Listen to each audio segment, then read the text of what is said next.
Right, today is the day that we bust the welder out. Now, so far the only patch panel we got made is this one here, but I'm not gonna weld this in today because I'm waiting on some rust converter spray that I can shoot up there and shoot down there, just to try to convert whatever rust I can get into before I weld that guy on. That guy. But what I can do today is weld up this bit here that I cut from this section. So weld all that, it's a massive gap, so it's going to be very interesting to see how that goes. I have a feeling I'll probably blow big holes in it. Sure, I'll be able to fix it. Interestingly, the discovery that I made on these 124s, they shove this sort of foam stuff in this section here. So from about here all the way down to about there, there's this dense foam. It's in both sides. So yeah, so this is the other panel, A pillar that I chopped up to make the patch panel, and you can sort of see just down in there that sort of foam. Really weird. I don't know why they put that in there. I really think that it's holding moisture though. If water somehow comes down here, it's just going to sit on top of that foam, or sit in that foam. So if anyone out there knows why Fiat put foam in the A pillars, I'd love to know. So anyway, the task that we're going to do now is we're going to try to weld this up with my really dodgy welding experience, which is 0. And then I think, while I wait for that rust converter to come in, I reckon I'm going to drill out the spot welds along this panel, and I guess it's this panel along the back here, and cut a section out of this, because that's really rusty in that section, and I know that through there is where the floor pan ducts underneath this panel here, this inner sill. The floor pan ducts under that and then kicks up sort of through here, so it comes out and then kicks up, and then that's it actually there. So there's this outer sill, this inner sill, and then in the middle of, sandwiched between them, that one right there is actually this floor pan coming up in here and coming up there, which actually I'm very nervous to start welding into the good car. It's either do it and run a chance of it not working, or not do it and not get it done. So let's just do it.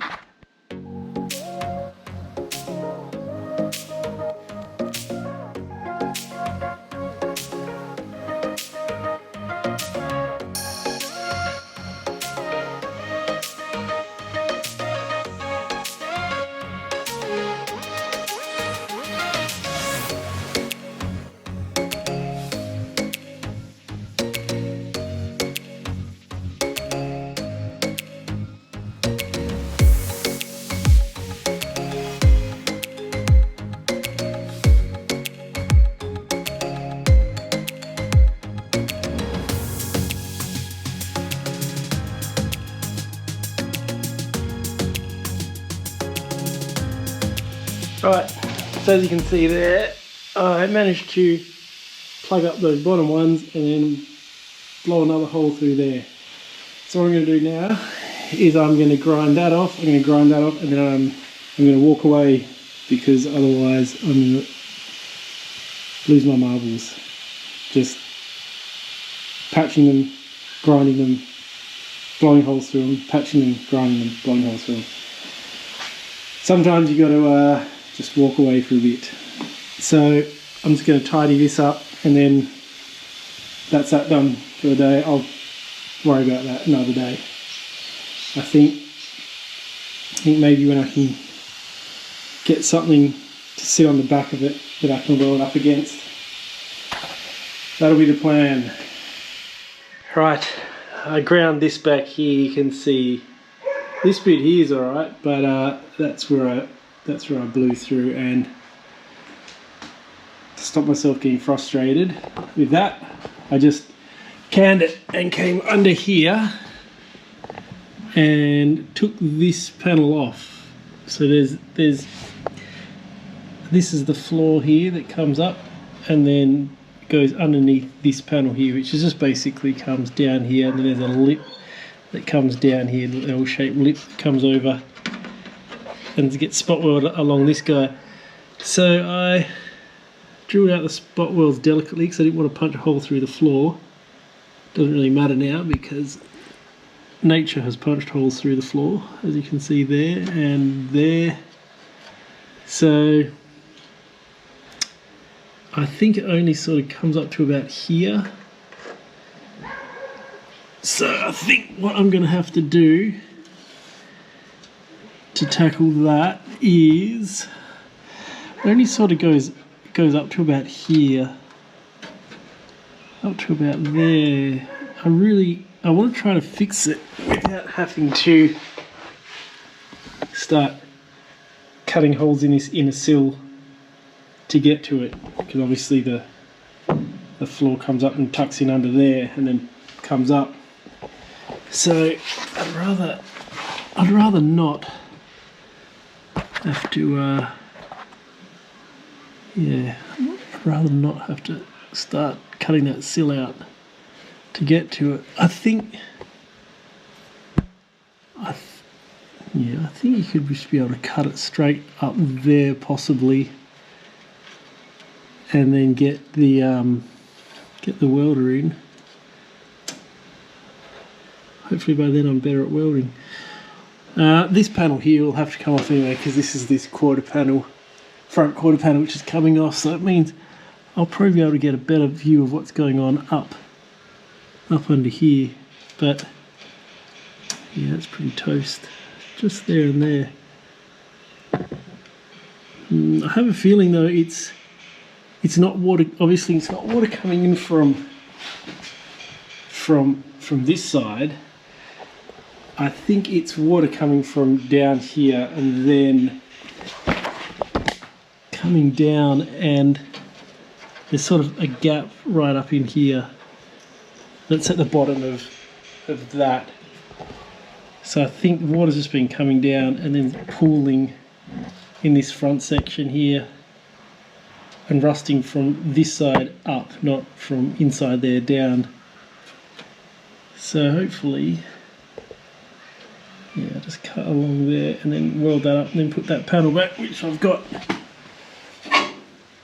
a spare one of right here. So that's the panel there, that sort of L shape, and that sits up like, well, it's in properly, it sits up like that. Yes. So yeah, I'll have to fix that.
Well, I am pleasantly surprised there, so get that light somewhere a bit better. I'll do it. So I just had a look then with the camera up and down inside this sill, and it's pretty good. Even sort of up this way, it's not looking too bad. I mean, there's these rusts here, which are rust holes obviously that go, if you go straight in these rust holes, you'll come sort of out here. But in terms of up the sides, it's not bad. And I can see here where I cut along there to get that rust out and then ground it back. It's all good along there. So just this pitting here, I think that can just be treated. That should be fine. But that was that inner sill. So that there is this here. So, yeah, so straight through there is that there. I did not want to cut through that. So who would have thought measuring would have worked? I mean, I didn't cut right to the line, but I avoided cutting into there, which is what I wanted. So now I can just get a little panel there. I don't have to try it. My concern was if the rust went right up this bit here, yeah, I was going to have to sort of go probably in through here to fix it, and I could not be stuffed doing that. But the rust stops there, that's okay. That metal there is all okay, so you could weld that from here. So then at least that rust hole's done, and then I've got the other plate. I've got to clean all this up.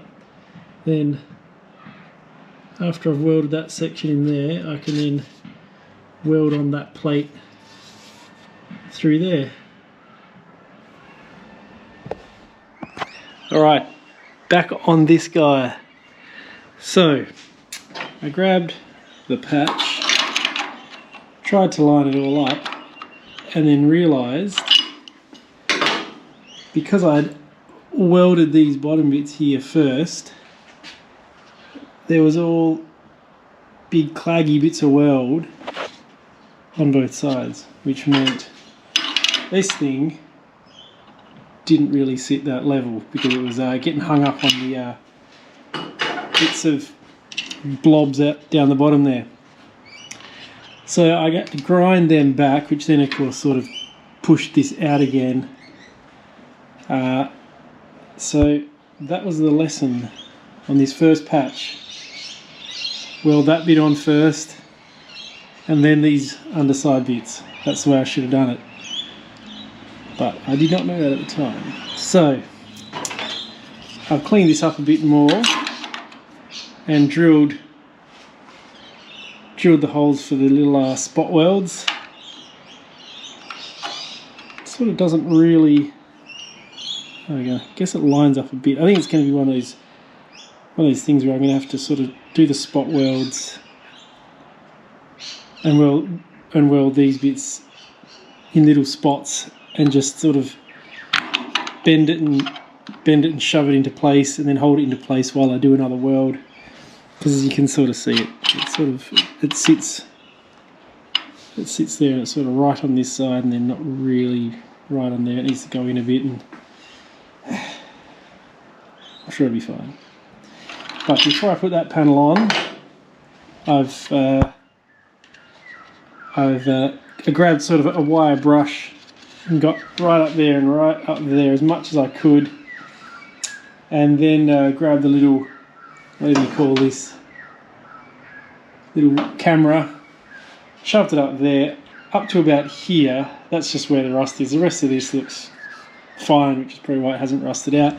And down there where we got the weird spongy stuff, looks alright past about this point here anyway. So I've just basically grinded that back as much as I could and sanded all that back. And then I'm just going to bang it with this rust reformer. and yeah, it's going to be tricky getting it down there, but at least it's only sort of to where that foam is. So I think I'll just mask it off and just absolutely belt it up there and down there, and then let it sit. I think this is 24 hours. Yeah, allow it to dry for 24 hours. So I'm going to bash that all through here. Let that dry. Yes, I'll probably weld that on tomorrow. I am waiting for a magnetised copper backing plate, which apparently makes blow-throughs a lot less likely, and apparently from what I've heard everywhere it's a game changer. But I did, in the meantime, I did get a little piece of copper piping, which I reckon I could get on the back of these little bits and give it a go. So there it is, sprayed on. It's pretty thick. It's pretty thick stuff. I was used to using the old rust converter that you sort of paint on and everything goes black and it looks like that, but this looks more like a paint, I guess. Looks like it's doing some funky stuff across there, so I don't know what that means. We'll leave it. And then before I put this panel here on, I've given it a good clean with wax and grease remover, and then I'm going to bang it with some of this. Again, apparently this is not bad. So I'm going to paint that on there, and then in theory the hole will be done and ready, the patch panel will be done and ready, and then all I've got to do is butcher up the welding, grind it back, and then it should be done. Oh yeah, looks like it's getting pretty dry. I did a lot of research on how to stop I guess cavities from rusting out again, and obviously there's going to be rust probably all through this one and all through that one and all through all these areas. It's really hard to get. There's probably going to be at least some surface rust or something. So I was doing a lot of research online of how people tackle that, and I think all you can do is try to get as much out with a wire brush, bang in some rust converter, and then what I'm going to do is I think this one's a rust converter and primer, so you're supposed to be able to paint over the top of that. So what I will do is areas in cavities that I can't get to, I'll probably bang that stuff, and then on top of that I will get to it all at the end with this cavity wax. So then it's sort of been wire brushed, it's been rust converted and primed, and it's had the cavity wax on it. That's all you can do. And that cavity wax kit also comes with these so there's the nozzle there, and you can basically, it's a huge long nozzle with a sort of 360 sprayer at the end, so you can really get those down any access holes in the cavities and just coat it in this sort of cavity wax. So I think that's all you can really do, apart from pulling every panel off, ripping it apart. I don't know, it's a 50-year-old car, it's always going to have some rust in there somewhere. Alright, this is not yet on, so I had to wait for this to dry for 24 hours, and so that's all being done now. In hindsight, I should have actually taped up over here where I'm going to weld, and right on these edges and down there, because I've now got to sand that back and put the weld through primer on. But again, this is the first attempt, so all these things I'm learning on these first few. unfortunately, I'm not going to have time to do that this weekend, so that's going to have to be a task for next weekend, along with this down here. I've put on some rust converter there, the more of the traditional rust converter that you sort of just paste on, and it turns all that rust there dark black. I'm just trying a couple of methods at the moment, see which one I prefer. So now that's all converted, I'll probably sand that back and then prime it with like a rust inhibiting primer. With that panel down there, I was going to use a cut-off from the donor, but have since decided that the one on the donor is still got a bit of surface rust and a really small bit of pitting, and I thought this panel under here is never going to be seen. So I'm going to use that as an opportunity to get some fresh metal, cut up a template, bend it. It's a pretty easy patch, to be honest. It's just a flat with a slight bend in it. But I got a guillotine, so that's going to make life a lot easier, I think. But that's all we got time for this week, unfortunately, so that's where we're going to leave it. But yeah, next weekend, I promise I'll be welding this in. It may look crap, but it's going to be welded in. Let's hope it doesn't look crap.